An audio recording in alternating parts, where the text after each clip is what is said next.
mandi lu. Ya, selesai. Sinden naik. Dadah.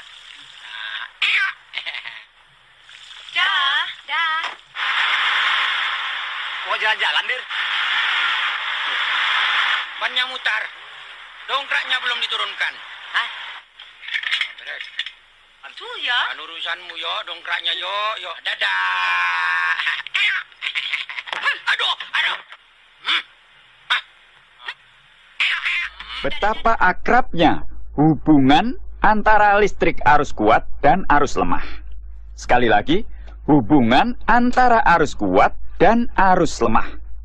Bagi ibu-ibu yang sedang hamil 7 bulan atau lebih, sebaiknya banyak berkonsultasi dengan mandor bangunan. Jabatan ini perlu dalam suatu proyek, Pak. Yang mana tugasnya adalah nyetrum aki. Aki yang juga disebut elektrobasah, termasuk arus lemah dalam teknik listrik. Sedangkan arus kuat dari aliran-aliran PLN dapat digunakan untuk menyetrum ibu-ibu yang sedang hamil. Agar tetap sehat setelah melahirkan, harus banyak makan semen, pasir, oral. Nah, campuran ini disebut kondom, spiral, atau pil adalah alat kontrasepsi untuk menjarangkan kelahiran. tepat. Agar bayi selalu sehat setelah dilahirkan, harus langsung cor. Dan pengecoran itu sendiri, Pak, harus merata agar dapat menghasilkan TV berwarna, video, kulkas menggunakan tenaga listrik. Ya, dan cara untuk mengubah tegangan ke dalam arus lemah harus dipakai popok bayi dan pakaian lainnya harus selalu bersih. Agar bayi tidak masuk angin, setelah dimandikan, bagian perut bayi harus dibalur dengan cat tembok atau pelitur. Itu pun harus disesuaikan warnanya dengan gelombang radio, dan frekuensi sebuah alat pemancar ditentukan oleh antena. Agar kita mendapatkan suara radio yang baik, antena harus dihubungkan pada tali pusat bayi. Tali pusat bayi yang baru lahir harus bersih supaya sehat.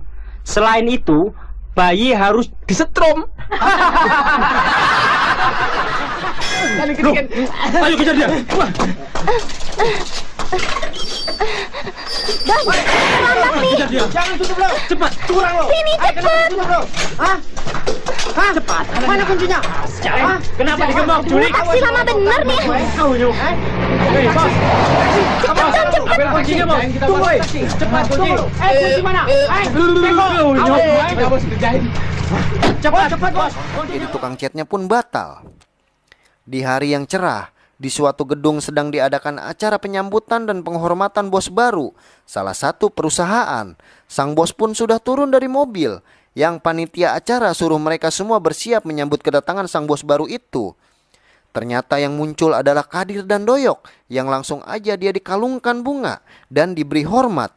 Melihat dia disambut dengan begitu penghormatan, Kadir dan Doyok pun malah bersemangat untuk cat gedung tersebut. Mereka pun malah membawa alat-alat lengkap masuk ke gedung itu dan membuat kacau keadaan. Bos baru itu dan istrinya masuk ke gedung tersebut dengan kalung bunga yang cuma ada satu.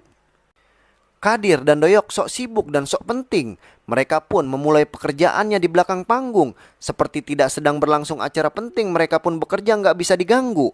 Si bos pun kecewa dan marah atas kinerja panitia yang amburadul. Dia pun menyuruh ketua panitia untuk menghadapnya besok di kantor. Mereka yang disuruh ngecat, tetapi kerjanya kemana aja nggak ngatur, yang membuat kekacauan terjadi pada acara penyambutan bos baru suatu perusahaan. Jadi tukang cat nggak berhasil dan dipecat secara tidak sopan. Akhirnya mereka pun di karir puncaknya menjadi tukang parkir.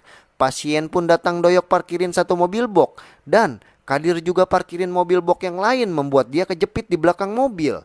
Kadir pun menjadi gepeng dibawa oleh Doyok. Kemudian Doyok pinjam pompa angin ke seseorang. Tubuh Kadir yang gepeng dikompala oleh Doyok, dan Kadir pun menjadi manusia kembali. Mereka jadi tukang parkir juga gagal. Kadir dan Doyok mungkin berhasil kalau jadi seorang pejabat. Selesai filmnya. Semoga bisa bernostalgia dan menghibur ya, Cing. Terima kasih, sampai jumpa di alur cerita film selanjutnya. Wassalamualaikum warahmatullahi wabarakatuh.